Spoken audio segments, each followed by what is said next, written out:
Pokemon Go's Season 14 update is here. The Season of Rising Heroes! And in this video, I'm going to let you know the meta changes for the 2 Pokemon that got movepool updates. And I'm also going to cover all the cups that are in Season 14. The Season of Rising Heroes! So you know what Pokemon to pay attention to throughout your journey so you can have the right Pokemon to tackle these cups when the time comes. If you want to check out any of the information in this video in a text-based format, check out my article on GamePress, the meta implications for Season 14, link in the description, covering everything in this video, but in a text-based format. And I guess some more details too, because I don't want to poke-wrap every single matchup change or every single Pokemon that's good in a particular meta. So link in the description to this. So starting up, we have the movepool changes, which features Boom Burst on 3 Pokemon, and Boom Burst is a bad meta-irrelevant attack, so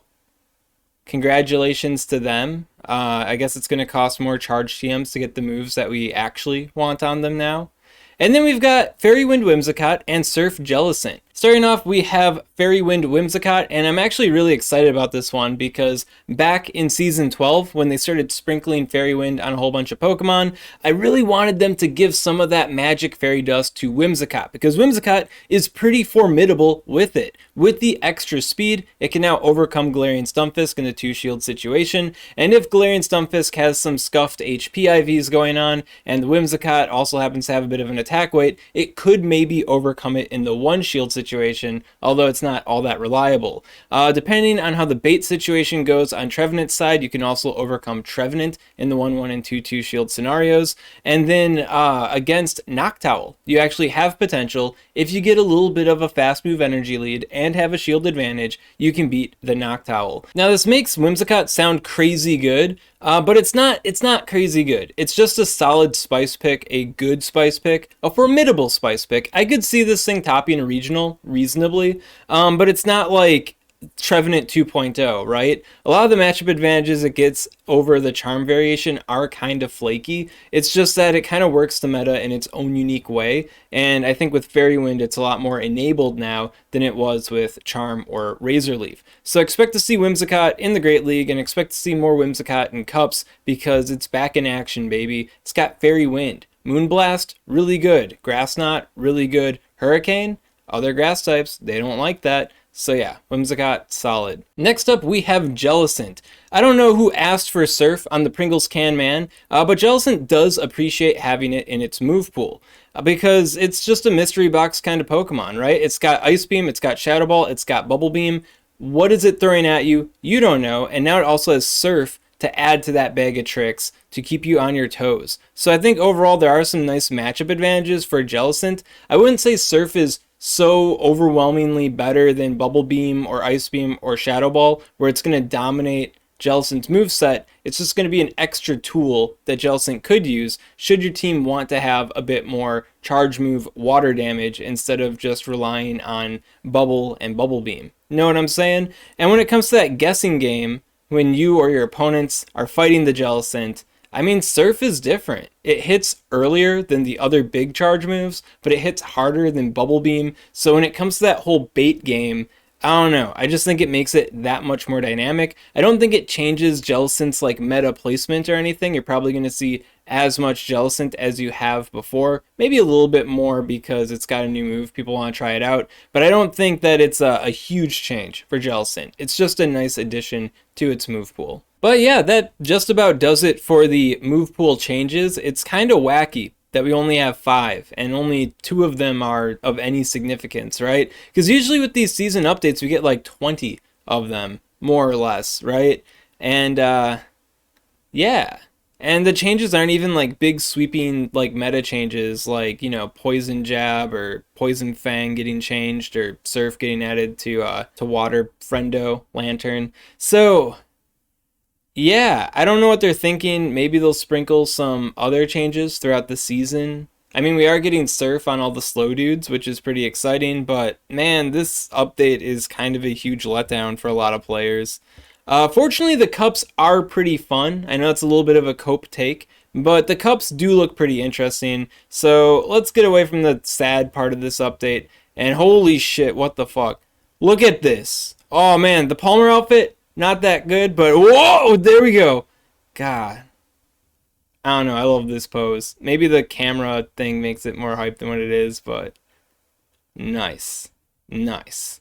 Okay, well, let's talk about the cups. So the first cup that we have is the Fantasy Cup Ultra League Edition. This is a Ultra League cup, so 25 CP or lower, featuring only Dragon, Steel, and Fairy type Pokemon. Galarian, Stunfisk, and Cobalion are banned. This cup is active right now, and if you do want to jump into it, the best Pokemon are, well, obviously going to be, Registeel and Giratina, because it's a Steel and a Dragon type. It's the Ultra League. But other Steel type Pokemon are looking pretty cool too, such as Lucario and Solgaleo. So it's pretty interesting to see those two spice up in action in the Fantasy Cup. When it comes to other Dragon type Pokemon, Flygon and Shadow Dragonite and Haxorus can kind of core break the, Regitina core to a solid degree. So I feel like double dragon steel kind of cores or double steel dragon cores will be pretty effective here. When it comes to the fairy side of the force, the only fairy type that really stands out in a big way to me in this cup has got to be the Tapu Fini, because it beats the dragons and it has a solid time against most of the steels, or at least a better time than most other fairy types have against the steels. So I think that basically surmises the meta. If you are doubting the core breaking potential of Flygon and other dragons, I hear that Jonkus Pokemon Go has a video up where he's doing just that with the Flygon. So if you doubt in the swag, man, I think you should start trusting in the swag. Next up, we have the Color Cup Great League Edition. This is a Great League Cup featuring fire, water, grass, and electric type Pokemon. On the surface, this cup is looking kinda RPS because we have Shadow Wing Attack Charizard, and then we have the Lantern, and then we got Abomasnow and Trevenant, kind of giving us a bit of an RPS core for this meta. But I don't think it's like any much worse than it is in the Open Great League. So I think when it comes to the Color Cup, it's an interesting like condensed version of the Great League. I mean, same could be said for the Fantasy Cup too, where you've got the core elements of the Ultra League, Registeel and Giratina, but it's this awkward kind of condensed meta that makes it a little bit more flavorful than the normal Ultra League, like a nice little change of pace. And I think that's what the Color Cup is kind of offering us here. There are plenty of ways to kind of core break the RPS side of the meta. Walrein could be an interesting way to do that. I'm also pretty excited to bust out a Shadow Zapdos for this cup, because if it gets a little bit of an energy lead or a shield advantage, I think it could be quite devastating looking at the field here. So Color Cup, I think it'll be a good time. The next up is actually the Psychic Cup Great League Edition. I don't know if this is out of order, but it is. But next up is Psychic Cup. It's the same Psychic Cup that we had in Season 12, and I actually really loved the Psychic Cup. It sounds kind of bad on paper because it's like Victini, Malamar, the cup, but the meta is like this small condensed meta, kind of like Master League or Master Premier is, where there's a lot of room for spice, and I felt that the battles in the Psychic Cup were really satisfying. I had a fantastic time, and the last time we had Psychic Cup, I felt that it ended a little bit too soon, so I'm really happy that we get to experience Psychic Cup once again. If you want a good full take on the meta, link up above and in the description to my Psychic Cup Meta Simplified guide. The meta hasn't changed, so it's the same guide, right? And Malamar is still going to be really good in this meta, so my Malamar PvP IV Deep Dive, link up above and description, is still relevant here. The Malamar IVs mostly matter for getting CMP in the mirror, while also having enough bulk to survive the mirror and other stuff effectively, and there are some really good research IVs in there too, so if you just have only Egg Hatch, Research, IV, Inkays to work with, those are probably the best ones overall. There is also the Slow Dudes, all four of them, getting Surf with their Community Day. I think the Community Day happens before the Psychic Cup here, and the Slow Dudes were really good before. I felt that Slowking, Galarian, was just a little bit too slow to really be reliable in the previous Psychic Cup, but with Surf added to its move pool, I think that speed bump of being a lower energy cost charge move will be enough to propel it to another level in this coming Psychic Cup. So maybe I shouldn't sit on my laurels. Maybe I'll have to crunch the numbers and do an updated Psychic Cup Meta Simplified video with the oncoming Storm of Surfs. Either way, I'm stoked for the Psychic Cup. Next up, we have the Mountain Cup Great League Edition. The Mountain Cup is a Ice, Ground, Rock, Steel type restricted format with Swampert banned. And right now, it's a little bit tricky for me to fully forecast this meta because I can't determine if this cup is going to be like Diggersby the Cup. Every single team's going to have Diggersby. If you don't use Diggersby, you're just stupid. Or if it's just going to be a nice kind of condensed meta that's heavily influenced by Diggersby. I don't know just how crazy good Diggersby is going to be here. But I can tell you for sure that Diggersby will be a strong pick for this meta nonetheless. So if you haven't built a Diggersby yet, I'll link up above and in the description to my Diggersby PvP IV deep dive. It features insights from Lurgan Rocket, the Diggersby master, topping regionals with Diggersby. Got, I think, what, 3rd, 4th place in Worlds using Diggersby. So I'm just saying it might be worthwhile to check out that guide, even if you do have a Diggersby built already. Now, when it comes to the other picks in the Mountain Cup, a lot of them are going to be responding to Diggersby, such as like Lapras, Marshtomp, Abomasnow. So yeah, I think one thing that's kind of cool about the Mountain Cup as well is that I think Lucario will be a good pick, and given the way the meta is kind of shaping out, I think this might be a cup where Donphan can function effectively as a spice pick. I didn't really pay attention to last season too much, took a little vacation from playing GBL last season, so I don't know if Donphan came up in any of those cups as being a good spice pick, but so far I haven't seen counter Donphan really show its chops. I think the Mountain Cup might be its time to actually kind of do something. And also, don't think that Galarian, Stunfisk, and Registeel aren't on this mountain either. They're definitely lurking. They just are, they're afraid of the rabbit. Fear the rabbit! Alright, scrolling back down, next up we have the Little Cup. Little Cup is a blast from the past using 500 CP Pokemon that are able to evolve but have not evolved. So Pichu, not Pikachu, and not Dedenne. Dedenne can evolve, Pichu can evolve, hasn't evolved. Pikachu, it evolved from Pichu, so not happening, right? So this is usually kind of like a fun format because the low-cost stuff makes it really approachable and lighthearted, so it's easy to have a lot of fun with it. But you will notice that there is no ban list here. And the last time we had a reprise of the Little Cup, we had big old bad Bronzor banned. Now, why is Bronzor such a problem? Well, it's kind of overbearingly good in this format, and it's, for the Little Cup, it's a big XL Pokemon. For the Little Cup. Do you want to spend like, I don't know, 400,000+ Stardust on a Bronzor for the Little Cup? I feel like it kind of breaks the spirit of the Little Cup, especially with how overbearingly good it is. So hopefully we'll get a last minute ban. It looks like Niantic is a little bit behind on setting things up for this season. If you saw this page about 24 hours ago, I gotta tell you, it looks a lot different than it does now. So maybe we will get a Bronzor banned in the near future. But for the time being, I wouldn't power up a Bronzor just yet. Just wait until the cup happens. You might be wasting your dust. And if you don't want to power up a Bronzor, this might be your week vacation from playing GBL. I know it'll be mine. Then we have the Spring Cup Great League Edition. Only Water, Grass, and Fairy-type Pokemon are eligible, and mean old Toxapex is banned. Now, when you think of Spring, are the first two Pokemon that come to mind Tentacruel and Trevenant?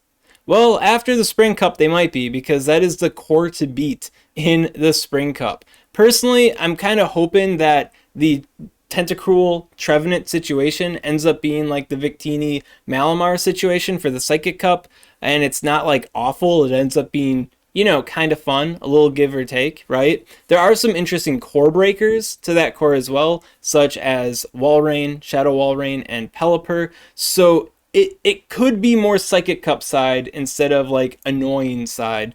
So fingers crossed it ends up playing out pretty nicely. I'm optimistic towards this. Another interesting core breaker I came across too was the Shadow Amoonguss, which can get a break point, fully farm down the Trevenant, and then have almost precisely 100 energy to whip out charge moves after that. So I'm optimistic that the Spring Cup is going to be kind of wacky.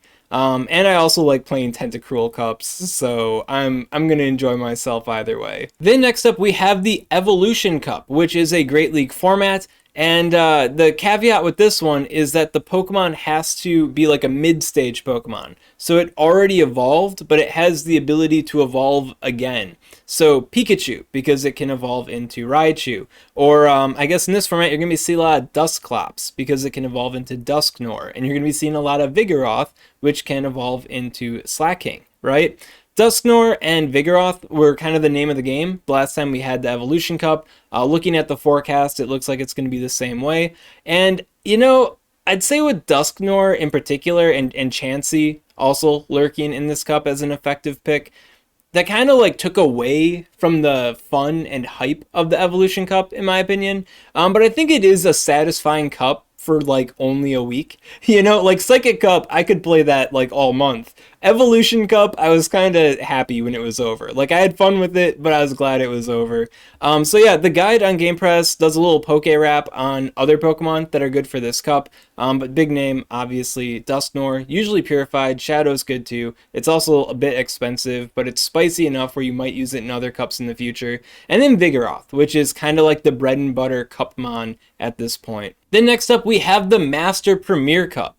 It is the Master League, no CP limit, and no legendaries, no mythicals, and no ultra beasts. So this cup is usually pretty fun. It's like the final bastion for the Master League enjoyers that don't want to spend all the time and money chasing XL legendary Pokemon. The meta has basically been the same as it's always been. So like Dragonite, Gyarados, Florges, various steel type Pokemon like Metagross and Excadrill. There's a lot of common Pokemon for the Master League that have been common for the Master Premier Cup that are as good as ever. So it's a pretty approachable cup for people that got the dust to spend, but not exactly the XL to spend chasing every avenue of the open Master League meta. And you know, before I was saying that this page has been updated a lot in the past 24 hours, there was a brief period of time where this did say the Master League Premier Cup Classic. And like I was getting DMs from my friends all excited about it. But no, it's not Classic. Classic's never coming back, baby. It's XL season now. John Hankey needs his money. But not so much for this cup, which is nice. Master League Premier Cup is almost always a blast, so glad to see it here. Now as we draw to the end of the season, things start to really heat up, and man, the Sunshine Cup is already starting to give me a little anxiety, right? So this is a Great League Cup, limited to normal, fire, grass, and ground type Pokemon with Charizard banned. And the main core to beat in this cup is going to be Noctowl and Vigoroth. That kind of paints the picture for you, right? Because these are two very neutral Pokemon. They have a neutral matchup with each other for the most part, and they are also the quote-unquote unbreakable core for the most part in this meta.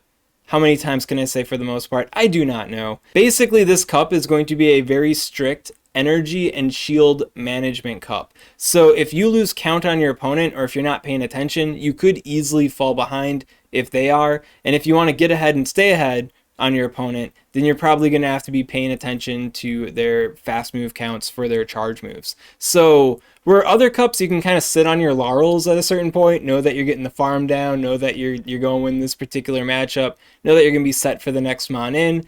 This cup, I don't think you can ever truly feel comfortable because there's so many neutral nukes happening, and you know, it's going to be like, you know, 1 HP wins left and right, risky farm downs across like every corner. It's fine. If you can count to 5 or 6, yeah, if you can at least count to 6, I think you do good in this cup. But the tricky part is when they use like, you know, 7 or 8 fast moves and then they swap out, and then later on you're thinking like, oh shoot, how much energy did that Noctowl have? And you know, I'm just telling you, I think this cup's gonna be a ball buster. But I think for people that are very hardcore about PvP, it will be a satisfying cup. I think we're all gonna be glad once it's over though, in a week. 2 weeks of this be pretty brutal. Then after that, we got the Element Cup Little Edition. So the OG Element Cup 500 CP situation, Pokemon that can evolve, that haven't evolved yet. So we're looking at like Bulbasaur, Chikorita, Vulpix, the Chinchou, the Ducklet, right?